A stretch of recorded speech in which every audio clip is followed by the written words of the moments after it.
Thermodynamics లో ఇంకో important question, define heat capacity, what are CP and CV and show that CP minus CV is equal to R. చాలా simple question ఇది. Heat capacity అంటే ఏంటంటే ఒక substance తీసుకున్నాం, ఇది ఒక సబ్స్టెన్స్ అనుకోండి, ఇది 1 గ్రామ్ లేదంటే 1 మోల్ ఉంది అనుకోండి. జస్ట్ ఇమాజిన్ దట్ 1 గ్రామ్ లేదంటే 1 మోల్ ఉంది. దీనికి హీట్ సప్లై చేస్తాం. హీట్ సప్లై చేసి ఇది for example 25 degree Celsius temperature ఉంది అనుకోండి, దీని టెంపరేచర్, దీన్ని 25 నుంచి 26 చేయాలి. దానికోసం మనం హీట్ ని సప్లై చేస్తున్నాం. సో ఈ 25 నుంచి 26 చేయడానికి, అంటే దీన్ని 1 డిగ్రీ సెల్సియస్ పెంచడానికి ఎంత అమౌంట్ ఆఫ్ హీట్ అయితే మనం ఇస్తున్నామో దాన్ని హీట్ కెపాసిటీ అంటాం.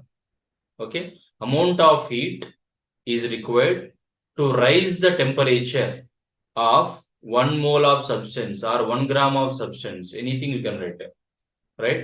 By how much? Only 1 degree Celsius is called heat capacity. That is what I wrote here.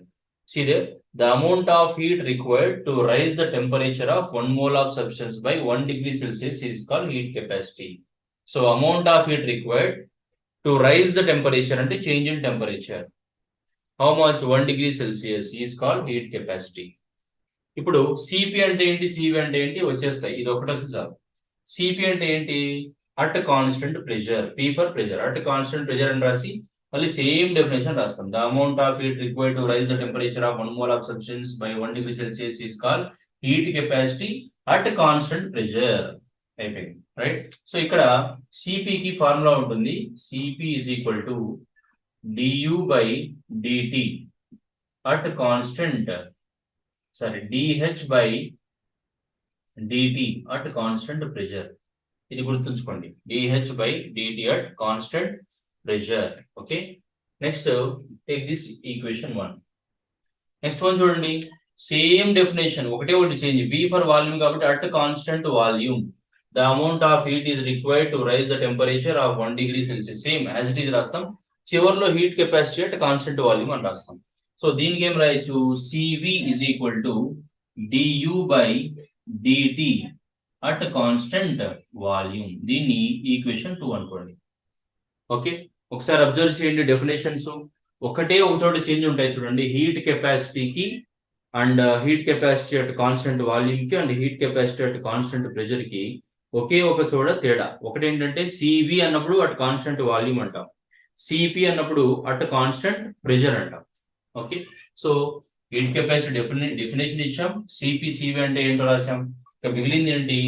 Show that CP minus CV is equal to R అన్నాడు. So can write that relation between CP minus CV is equal to R. Relation between CP and CV. So ఇది ఒకటి చేసామంటే మనకు 4 marks ఈజీగా వచ్చేస్తాయి. So ఇక్కడ ఏంటంటే heat at constant volume, heat at constant volume అంటే హీట్ కెపాసిటీ అనుకోలేదంటే, రైట్? అదే రాద్దాం. Heat capacity at constant volume is equal to, అంటే ఇక్కడ హీట్ కెపాసిటీ ఏం లేదు, కాన్స్టెంట్ వాల్యూమ్ లేదు, కాన్స్టెంట్ ప్రెషర్ లేదు. సో ఇప్పుడు వి రాస్తాం ఇక్కడ, క్యూవి. అప్పుడు ఇదేమవుతుంది? సివి అవుతుంది. So QV is equal to ఏంటి? QV is equal to cross multiplication C into dT, కానీ అట్ కాన్స్టెంట్ వాల్యూమ్ కాబట్టి సివి డిటి అని రాస్తాం. ఓకే, ఇది ఒకటి గుర్తుంచుకోవాలి. Next heat capacity at constant pressure ఇదేమవుతుంది చెప్పండి? QP is equal to CP into dT. So QV is equal to CV into dT, QP is equal to CP into dT. అది మనకు definition నుంచి వచ్చింది. ఒకటే చేంజ్ ఏంటంటే కాన్స్టెంట్ ప్రెషర్, కాన్స్టెంట్ వాల్యూమ్ అని తీసుకున్నాం. ఇక్కడ ఇంకో పాయింట్ ఏం గుర్తుపెట్టుకోవాలంటే, ఇక్కడ చూడండి, సివి ఇంటూ డిటి ఇక్కడ నుంచి రాసాం కదా, CV into dT is equal to QV, CP into dT is equal to QP. ఇక్కడ సివి ఇంటూ డిటి ఎక్కడ ఉంది? CV into dT at constant volume, దాని దేనికి ఈక్వల్? అది CV into dT is equal to dU, cross multiplication చేస్తే. కాబట్టి is equal to dU రాస్తాం. is equal to du. దీన్ని ఈక్వేషన్ నెంబర్ 3 అనుకుంటాం. అలాగే ఇక్కడ చూడండి Cp ఇంటూ dt, ఇక్కడ ఏముంది dH, so is equal to dH. దీన్ని ఈక్వేషన్ నెంబర్ 4 అనుకుంటాం. Okay, so try to understand. అన్ని ఒకదానికి ఒకటి లింక్ ఉన్నాయి చూడండి.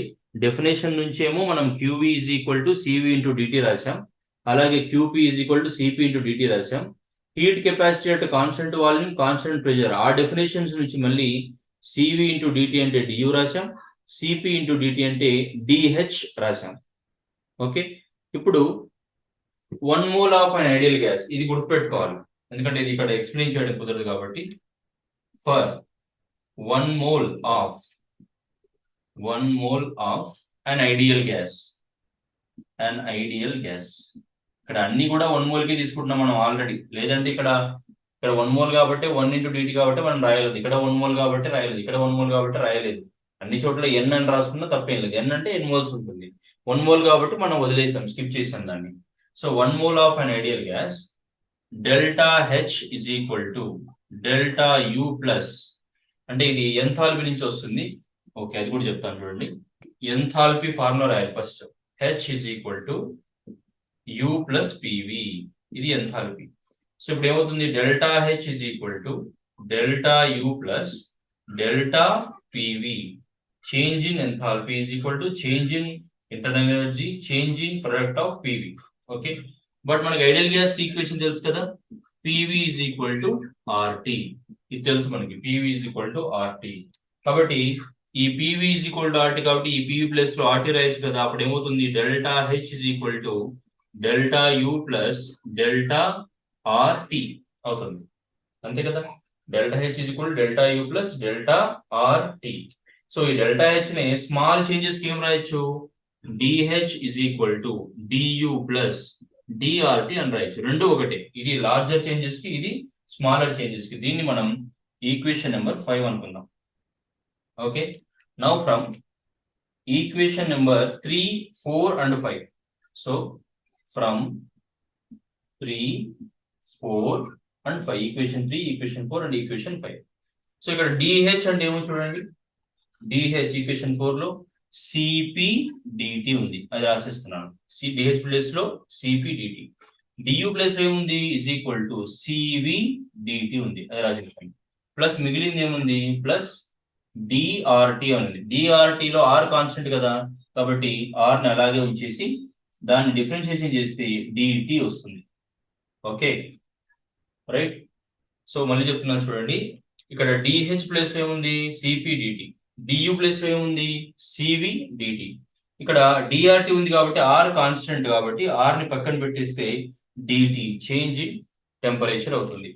ఇప్పుడు CP dt is equal to, ఇక్కడ కామన్ ఏంటి, DT కదా, so DT into CV plus R. రెండిట్లో కామన్ DT ఉంది కాబట్టి అది కామన్ తీసేసాం.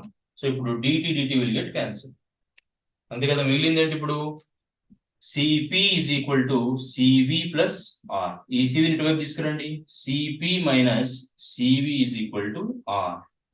So this is what he asked for, correct? CP minus CV is equal to R. So ఇలా రాస్తే మనకు 4 మార్క్స్ వస్తాయి. సో చూడడానికి కొంచెం పెద్దగా అనిపించిన చాలా సింపుల్, ఎందుకంటే ఇది ఒకటి వచ్చేసింది అంటే ఇవి రెండు వచ్చేస్తాయి, ఇవి రెండు వచ్చేస్తే ఈ డెరివేషన్ వచ్చేస్తాయి. రైట్, ఫస్ట్ హీట్ కెపాసిటీ రాయాలి, గుర్తుపెట్టుకోండి. హీట్ కెపాసిటీ ఫస్ట్ రాయాలి, ఏమేమి రాయాలో చెప్తాను నేను. First heat capacity, next CP, next CV, next relation between them. Okay, so ఇది you just copy this and you can write as it is for 4 marks.